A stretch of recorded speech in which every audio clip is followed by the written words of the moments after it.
Lying along the Black Sea, Romania is one of Europe's most beautiful and underrated countries.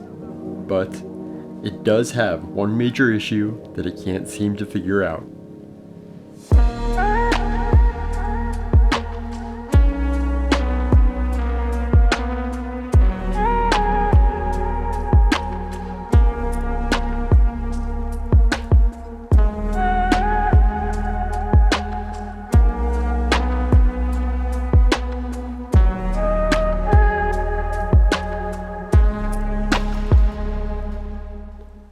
Romania has an abundance of stray animals stemming from the communist era when families were moved into apartment blocks, forcing them to abandon their pets.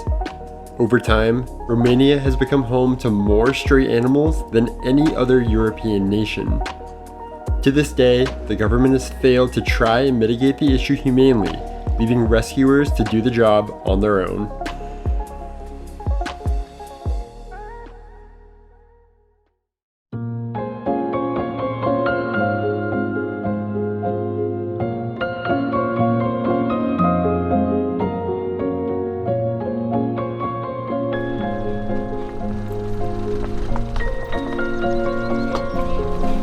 We've rescued a lot from here over time. Cats as well as dogs that are just like left here to die, taken out with the trash. And you just never know what you're gonna find. Elisa is Romanian born, but her family fled to the US during the communist era. So a couple of weeks ago we found a mom and her 3 babies, but one was already dead. And so they're at the shelter now. They're doing pretty well. Her and her 2 remaining babies. I heard there were 3 of you. Where's the 3rd?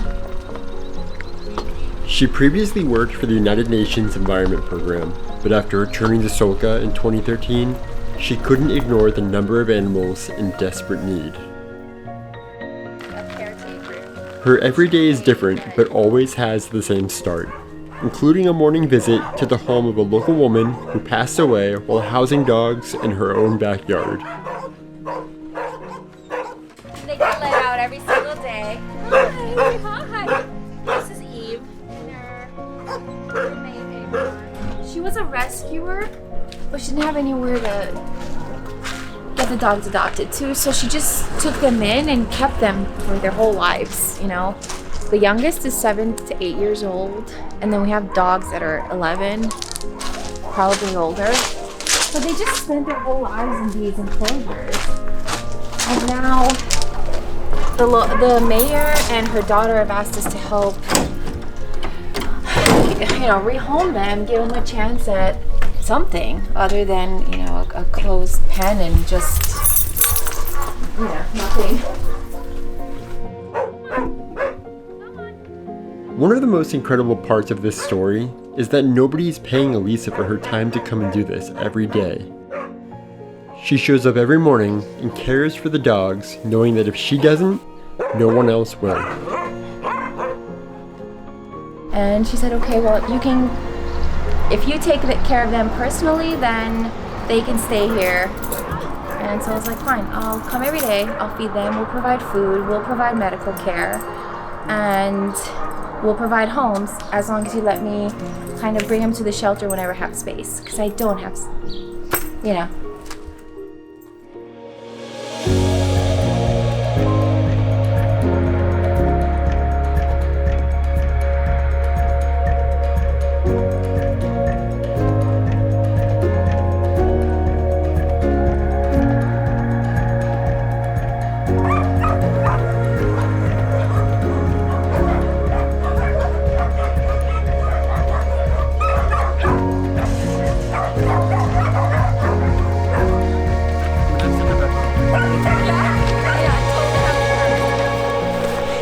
Today I'm here in Solca, Romania at the DoGood Rescue, where I'll be spending 2 days with animal rescuer and founder Elisa.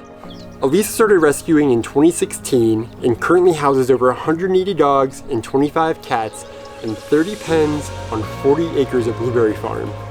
Since starting, DoGood has rehomed over 700 animals, and they've done this with the help of only 2 employees and a network of volunteers.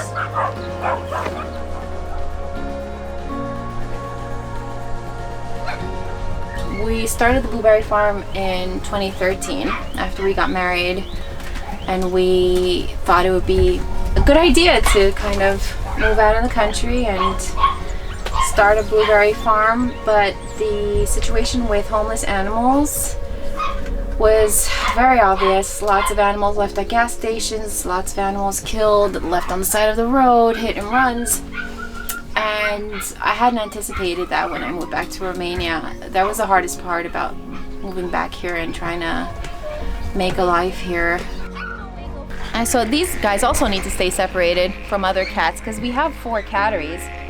They just can't, I don't want them coming into contact with other cats until they've had their quarantine, you know?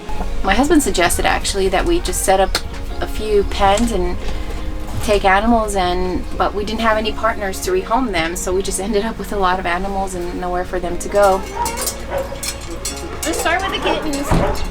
People contact us now when they find animals or they have animals they don't want to keep, and we try not to say no, but if we aren't able to rehome them, then it's, you know, we're not able to take new animals in.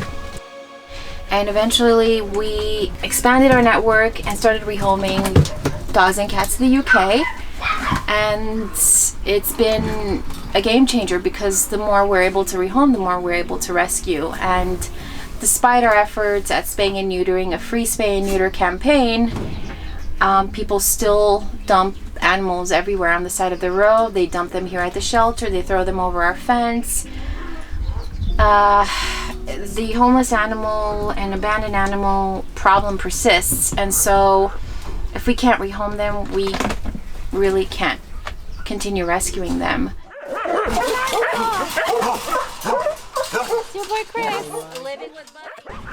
We rent each and every single pen here at the vets because we just don't have space for everyone at the shelter. So everyone here is ours, and they're long-term residents. These are dogs that have been with us in some cases for years. Losing his undercoat. Including one special guy I first met when I volunteered at the shelter back in March. Elisa and I were taking in a view when we found a dog dodging cars and looking for food in a parking lot. In Elisa fashion, she decided to bring him with us to the shelter where he was instantly safe and cared for. Right here. She named him Chris, and today he's alive and healthy, waiting for his forever home. I finally got the chance to see him again, and I'd like to think that he remembered me. He looks so good. Yeah, very well.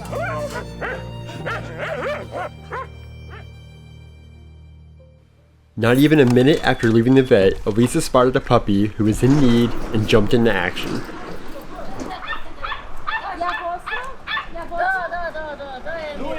The puppy was stuck under a car with the driver ready to run him over.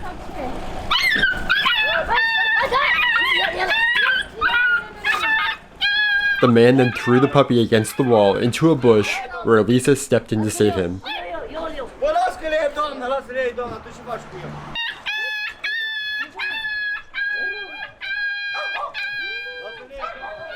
This tense situation became worse once we realized the mom of the puppy was running in the road to come and save him.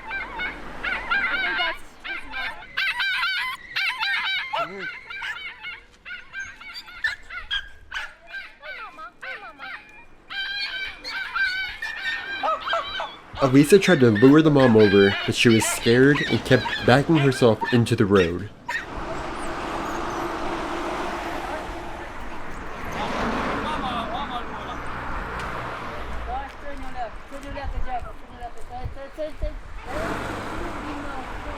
A girl came over to explain that she'd seen the mom across the street with another puppy. I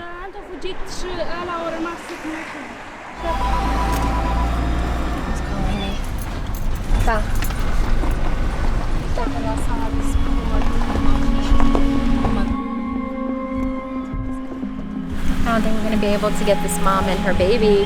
They're completely avoiding us. We have no one here to help us.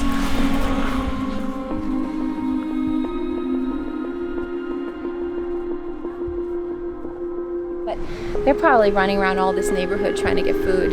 Yeah. Like, they're just scavenging now. Yeah, poor mom. That's the only puppy we can help, and that's the only one we can help. I wish we could catch the mom and spay her. Bring her in, because she doesn't belong to anybody.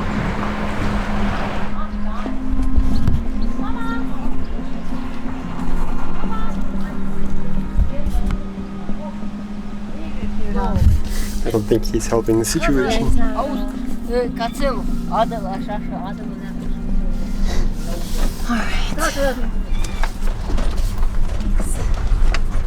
Thanks, dude.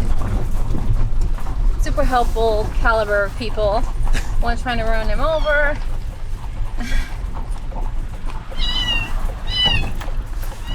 Back to the vet. Oh, baby. Oh, my God.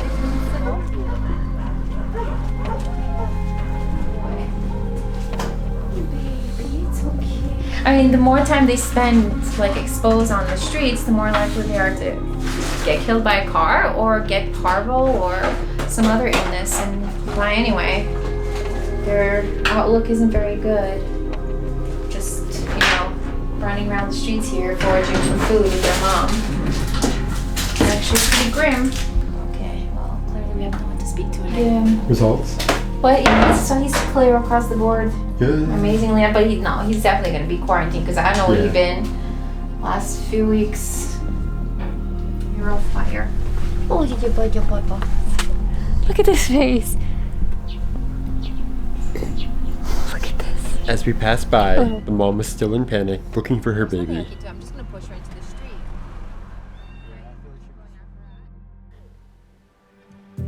Now, if you thought that was enough drama for one day, you'd be wrong. After we left the vet, we head over to the local monastery. So Sister Lucia is a nun at the local monastery here, and she's been watching after a mom and her 3 pups here in these hay bales, but she thinks that they're about to use the hay, so she called Elisa to come and get them out. So we're here trying to get them out with food and water and dog sounds on the phone. We'll just wait for her to do her thing. Sigur. She's been feeding them. That's what she does. Like any animal that turns up here near the monastery, she takes care of them, even though she's not technically allowed to do it. She also takes them to be spayed and neutered. She takes them in, cats, dogs, whatever. Anyway, she thinks they're going to start using the hay pretty soon, and it's not a secure place for them. It's also near the road. And the mom roams for food and stuff. Probabil miroase ceva.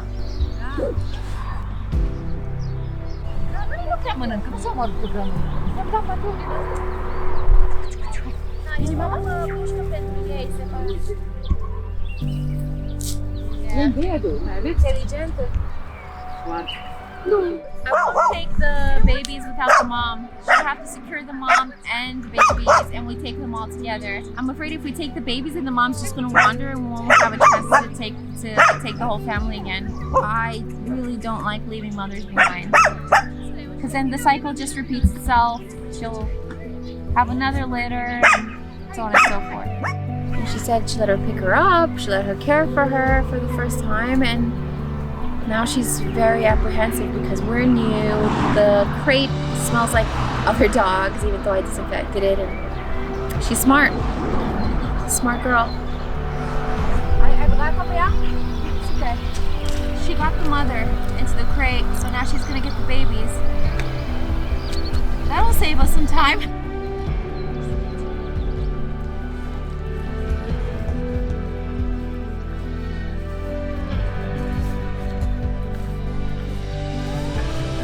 Last thing I need, 3 more puppies and a mom, but we'll take it. Also, you smell like ham.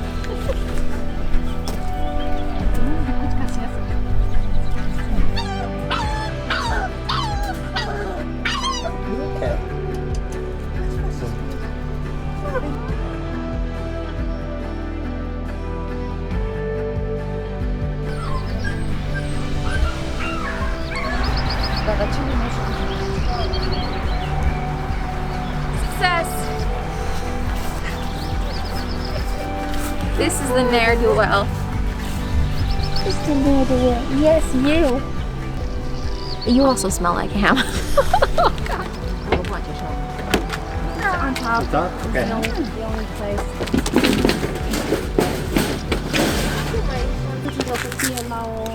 Thanks to sister, we got the mom and the 3 boy pups out. Now they're off to the vet to be checked. Mulțumesc. Cu plăcere, mulțumesc. Thank you very much. Just sad because she does so much good, and if they supported her, it would be amazing, and they could set an example for the community as well. Imagine us running a spay and neuter campaign with the blessing of the church. It would be a game changer.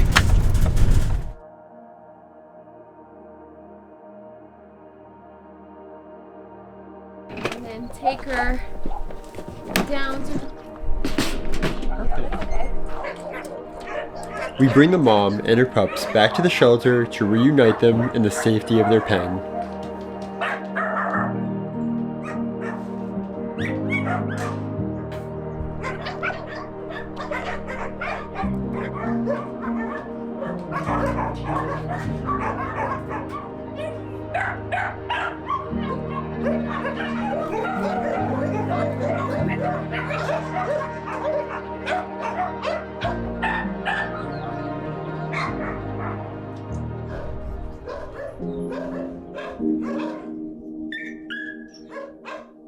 The biggest goal that we have is to have an indoor shelter that has heating for the winter months, a treatment room, and facilities for those that are ill. The winters here are very harsh. Temperatures can be as low as minus 20 degrees Celsius. Water is an issue. Everything freezes, and so having an indoor shelter would help us really be able to keep them healthier. There has been a lot of donor support for an indoor facility. We've managed to raise about 20,000 euros, but most of our donor support goes to paying vet bills for the ones that are here, especially now that our adoptions are almost down to nothing because of the UK ban. We still have to vaccinate our residents, we still have to feed them and care for them, and so any donor support that does come in goes to just caring for the animals that we do have. And at the moment we have 180 dogs and 25 cats. Yeah, it's 4 girls and a boy. Is that a girl or a boy? Yeah, it's a girl. The world is lucky to have someone like Elisa. The way she cares for her animals is inspiring. Every animal has a story, and she is making sure they get the chance to live them. One time, these 2 sisters at a church in like 2-3 towns over, right at a busy intersection, and one of them were able to pick up, the other one had to be trapped, but they're very connected, and I'm really happy we were able to get both of them because they're reunited now, and I felt like they really needed to be together. This is her. She's just barely holding on. So sweet.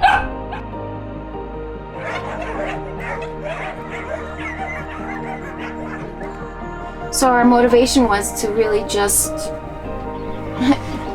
help the animals that we saw on the streets, at gas stations, left at the local dump, and try to grow our farm and live in this place, but also be able to do something for them because it's something you really can't ignore. If you're anywhere on these streets or in these towns, you see animals everywhere all the time.